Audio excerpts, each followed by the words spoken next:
Бзирафимас, здравствуйте, уважаемые зрители. Апснахабар продолжает работу. И по законам жанра записи в YouTube я прошу вас подписываться на Апснахабар, делиться нашими видео в социальных сетях.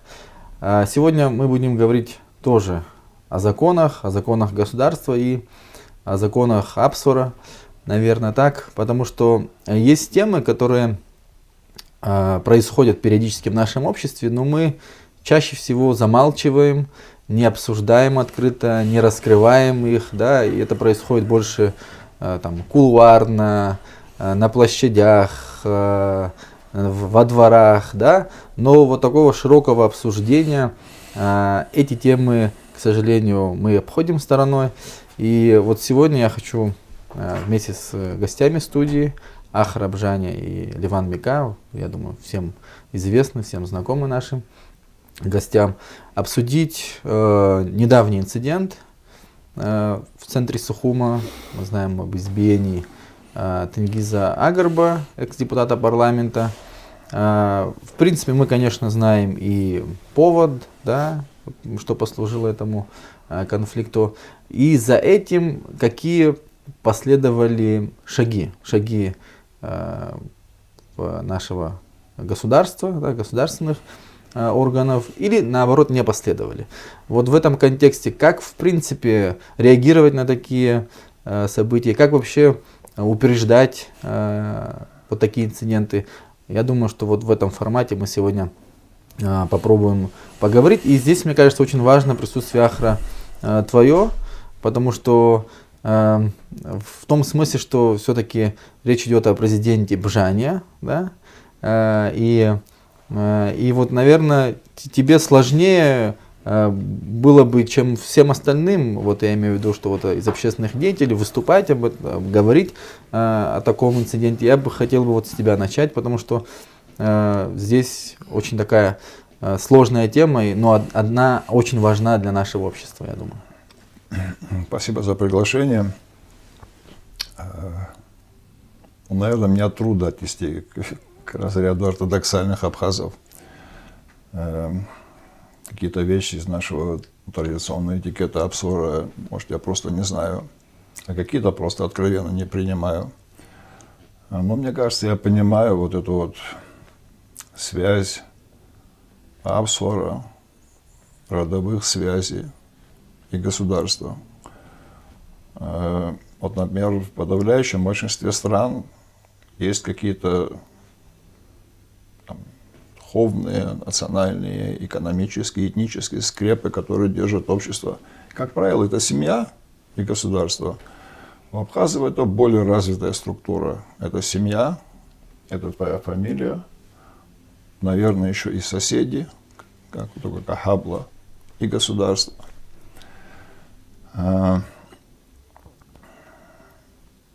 Я считаю, что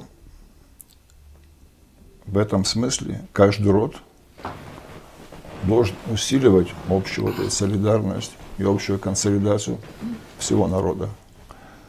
Каждая фамилия должна делать всех абхазов сильнее, умнее, более жизнеспособными.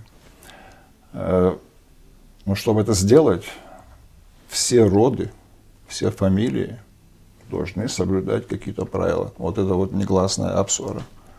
Как я понимаю, что туда входит. Вот почему собираются люди, что они обсуждают, когда они общаются между собой, что эти роды планируют на будущее. Первое – это оказывать помощь нуждающимся. Не должно быть такое, чтобы из нашего рода кто-то оказался на обочине. Знаете? Это за этим большой, глубокий государственный смысл. Не просто мы жалеем, да, жалеем, но не только это. Когда человек оказывается на обочине, он может пойти по другой дорожке, понимаете. Потом это будет проблема не только для нашего рода, а кого-то других тоже, для всех. Это. Во-вторых, каждый род, несмотря на близость или отдаленность, должен стараться, в большинстве случаев так и происходит, из своей среды делегировать во все абхазское общество самых достойных. Во-первых, это ахц. Знаете, вот наш представитель, он там. Во-вторых, тем самым делать все общество сильнее. все общество сплоченнее. Третье, ну, в том случае, когда есть у представителя вашего рода проблемы, когда его дела или намерения представляют опасность, или у вас вызывают сомнения в правильности действий, всегда было такое, что род мог собраться, обсудить это и предупредить или как-то уведомить, образумить этого человека или эту семью от таких действий. Вот если эти правила выполняются, наверное, есть какие-то другие вот правила, которые должны выполнять абхазские фамилии. Если это выполняется, то вот эта прослойка между человеком и государством, она становится еще более фундаментальной. Тогда ваше здание, вот этот бетон, то, что вы залили, ваш фундамент, он будет опираться там не на глину, а на такой песчаник, на котором можно 5, 10 и 20 этажей тоже построить, понимаете? К сожалению, это не всегда соблюдается. Вот я не помню случая, может вы помните, если я не помню такого случая, чтобы хаджинбовцы или багапщевцы или бжаневцы собрались, старейшины, и сказали: слушайте, может наш брат что-то не так делает, вот, может давайте пойдем обсудим с ним это, не будем его ругать или что-то, а просто скажем, что у нас есть сомнения. Завтра такие же проблемы могут возникнуть и у нас, потому что представитель другой фамилии станет, скажем, президентом, и тогда мы со всеми остальными родами будем испытывать какие-то проблемы. Наши дети будут испытывать проблемы. Как так получилось, что, я не помню, ни разу очень сомнительные дела наших руководителей ни разу не были подвергнуты критике или обсуждению внутри этого рода. Это не абсур. Поддерживать своих братьев только потому, что они братья, я считаю, что это противоречит нашим правилам, нашим законам. Поддерживать надо так, как я вначале сказал.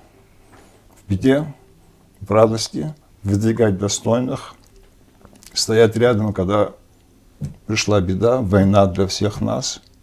Вот здесь надо.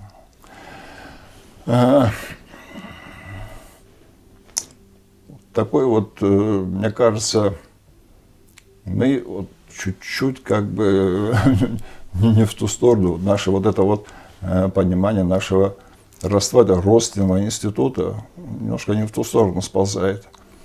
Не может быть абсура против всех абсура. Если ты поддерживаешь, пусть даже своего брата, в его сомнительных делах, не надо осуждать. Просто приди посоветуйся, скажи, что может что-то не так. То ты фактически поддерживаешь в тех делах, которые против всех остальных родов. Не может один род выступать против остальных, понимаете? Это неправильно. Эту практику надо прекращать. Вот их коллективные поддержки лидеров страны только потому, что они лидеры. Еще одну вещь я хотел сказать вот в этом контексте.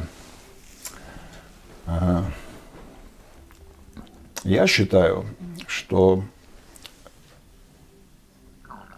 любой гражданин, представитель любой фамилии, когда он становится президентом, он фактически на какой-то срок, оговоренный этой Конституцией, перестает быть членом этой фамилии, этого рода и так далее, и так далее.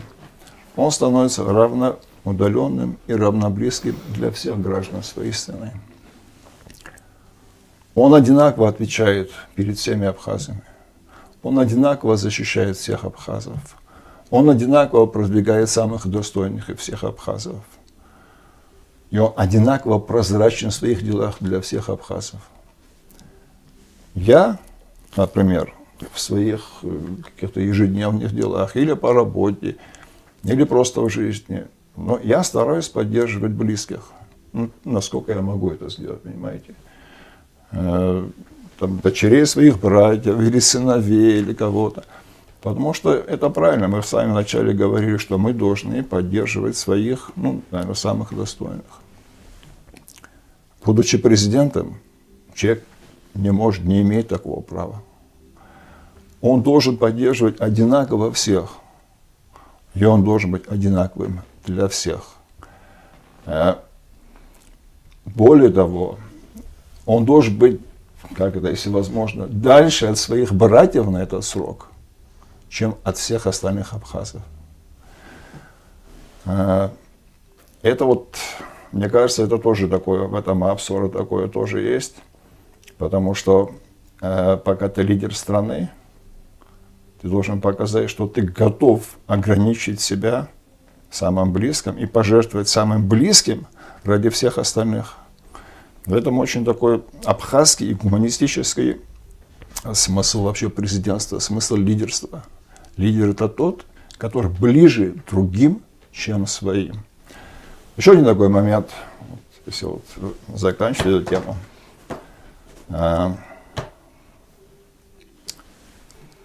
Если уж говорить о президентах, да, президенте, в каком-то смысле человек, избираемый на эту должность, ну, перестает быть обычной личностью. В очень большой степени это символ. Символ справедливости, символ законности, символ безопасности, символ нравственности, символ того, что граждане будут защищены. Но в первую очередь все-таки это символ законности. Этот человек декларирует, его должность декларирует, и так написано в этой клятве и Конституции, что отныне все мои дела, все мои помыслы будут подчинены интересам Абхазии и будут производиться в строгом соответствии с писанными законами, с нашей Конституцией и так далее, и так далее, и так далее, и так далее. Я, как обычный гражданин, могу позволить себе слабость. Если меня обидели или что-то сделали, может, я могу приступить закон и разобраться по-своему. Там еще что-то такое сделать. Мне эти слабости позволительны, потому что никто не говорил, что абхазчане гаранты Конституции. Понимаете? Я не давал никаких клятв.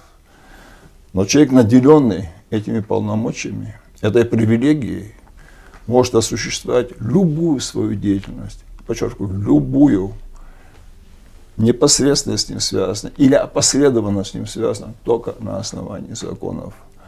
И это тоже должны понимать представители тех родов, которые в каком-то смысле его туда делегировали. И они должны понять, что на это время, пока он занимает этот равноудаленный для всех абхазов пост, он может себя вести только в соответствии с законами. А значит, они не могут ему оказать никакой внезаконной поддержки. Вот это вот такой симбиоз абхазства, правил родового поведения, вот этой родовой поддержки и понимания смысла государства всегда был сильной стороной абхазов.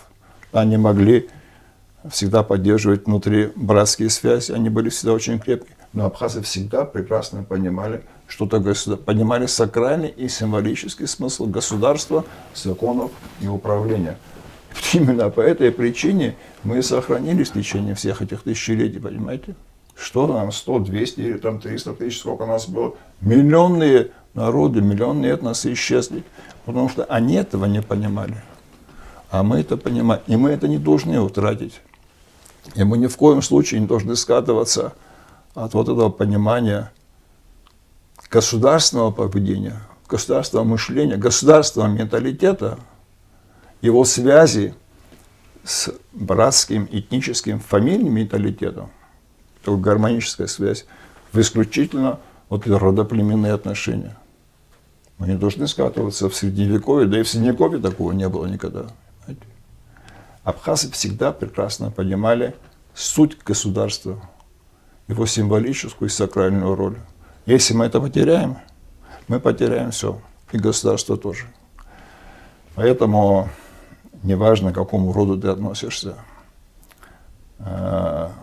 важно,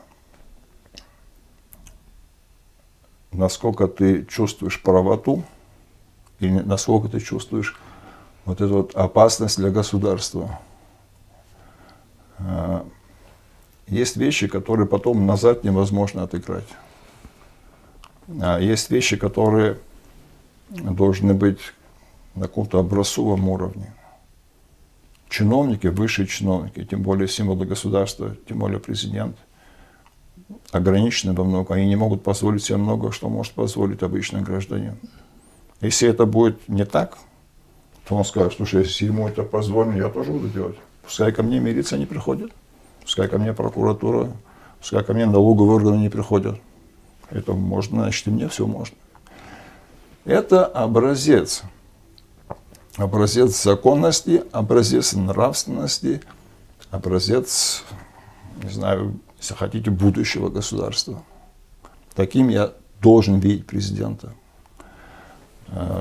И никакие ни родовые, ни фамильные, ни прочие связи не должны препятствовать вот этому пониманию власти. Спасибо. Леван, вот передавая тебе слово, я хотел бы такой акцент сделать из уже сказанного Ахры. Мне кажется, это очень важно. Это вот такой способ решения конфликта, да, назовем его так, на самом деле он ослабляет саму власть, на мой взгляд. Ослабляет и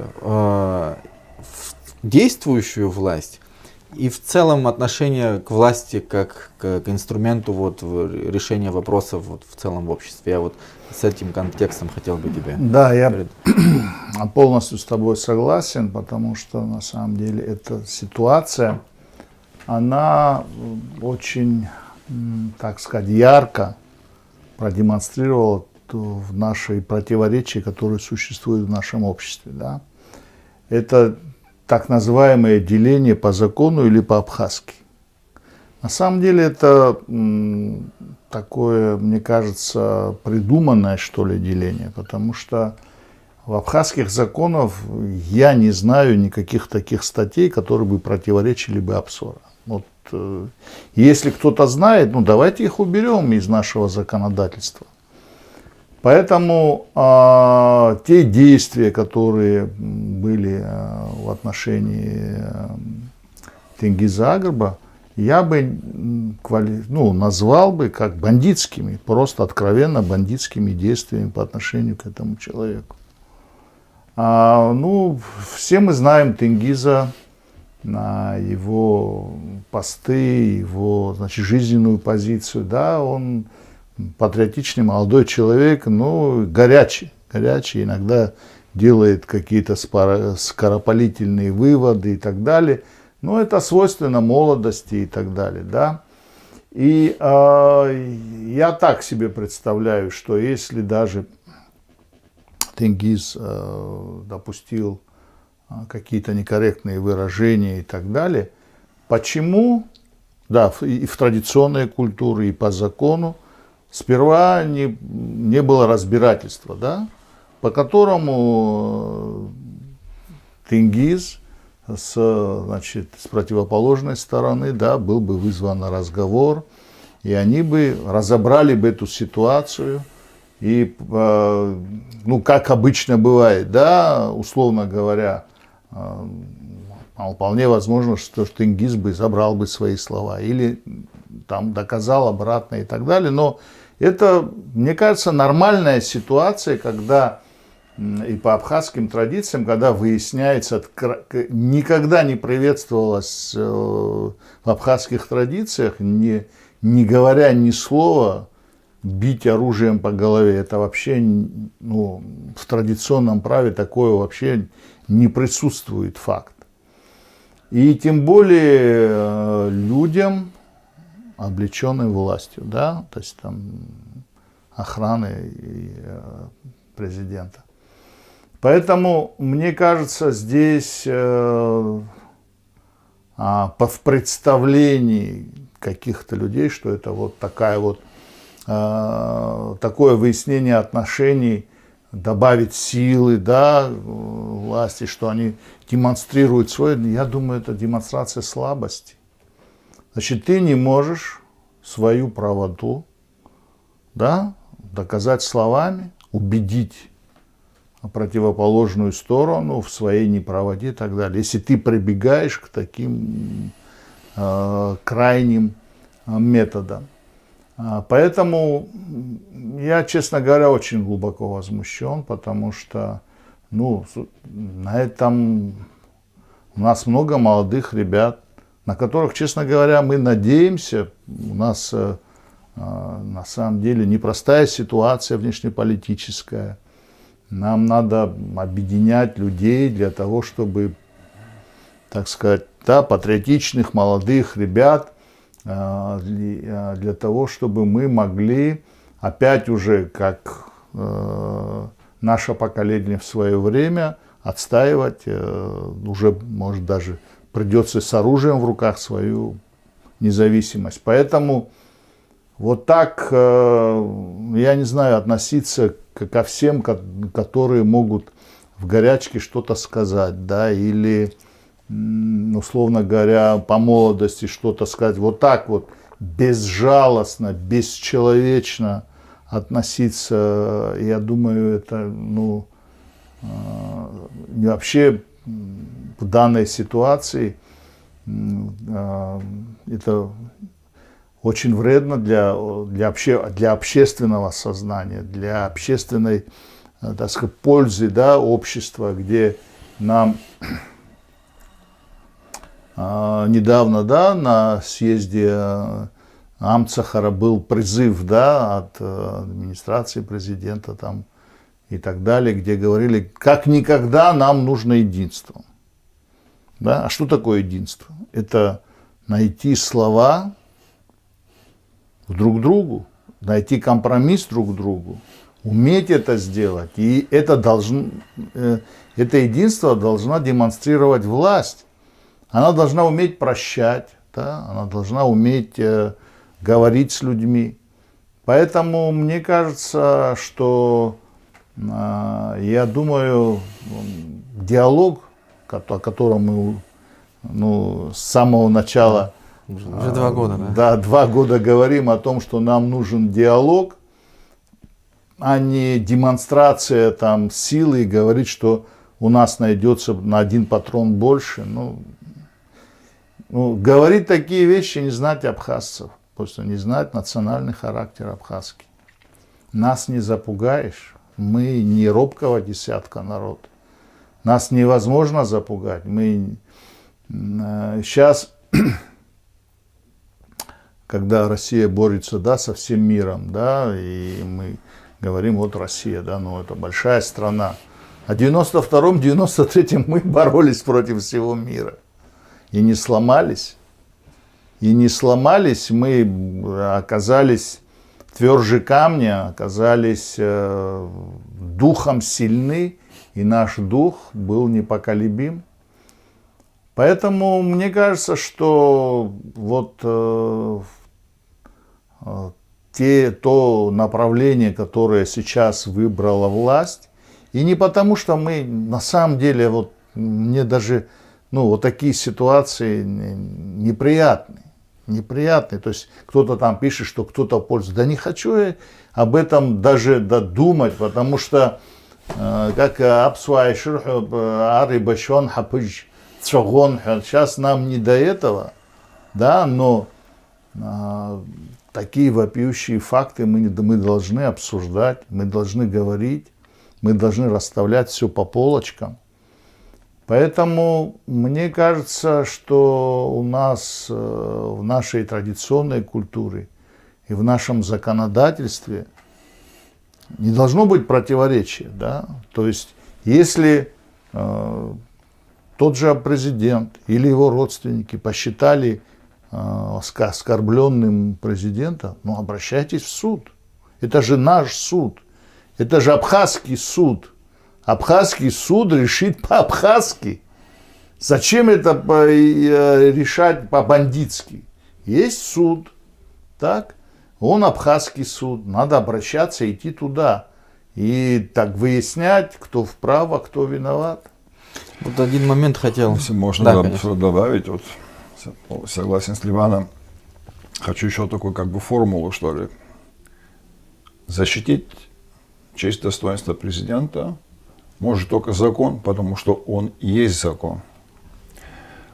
А любой отход от этой формулы, когда честь, достоинство, деятельность, намерения и прочее президента защищаются незаконными способами, наносит гораздо больше урон государству, чем любые попытки оскорбить или, я не знаю, там, унизить и прочее президента. Это вообще по своему масштабу несопоставимые вещи. Кто-то там кинул в пруд камень, а мы взяли и гору туда обвалили. Потому что фундамент нашего государства – это законность. А президент – это личность, символ, который эту законность олицетворяет.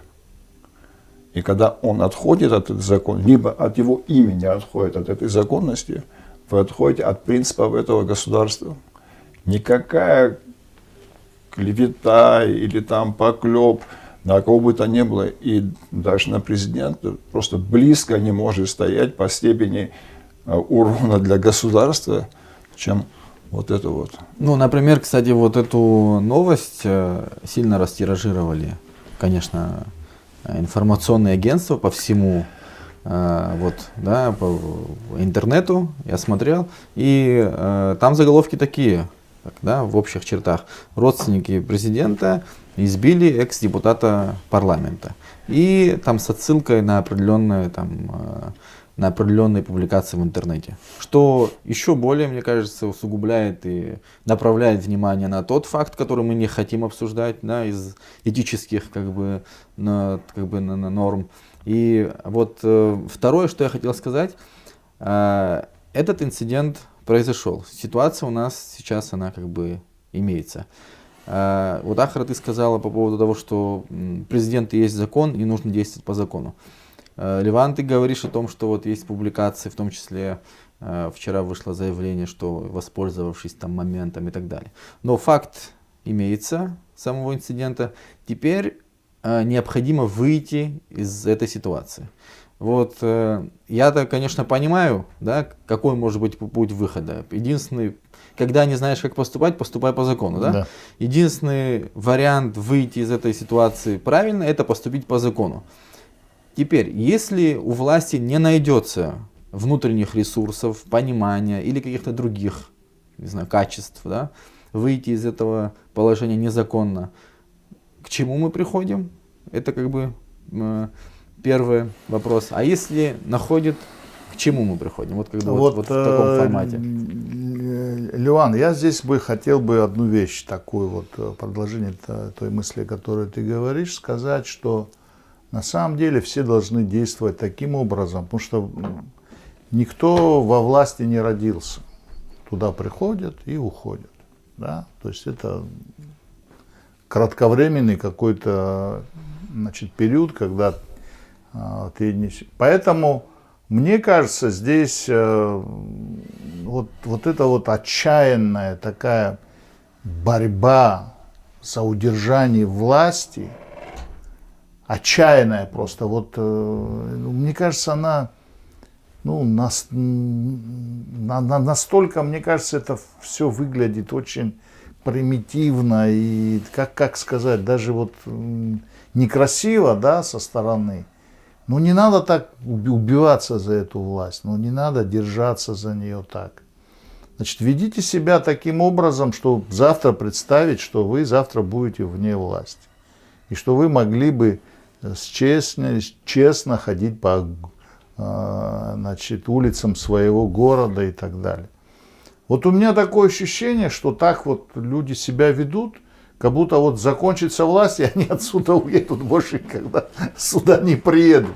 Ну не ведите себя таким образом. Давайте таким образом себя вести, чтобы мы могли бы все, да, сосуществовать. У нас и так абхазцев мало, у нас нету возможности, как сказать, жить во враждующих лагерях и ненавидеть друг друга. Все это невозможно.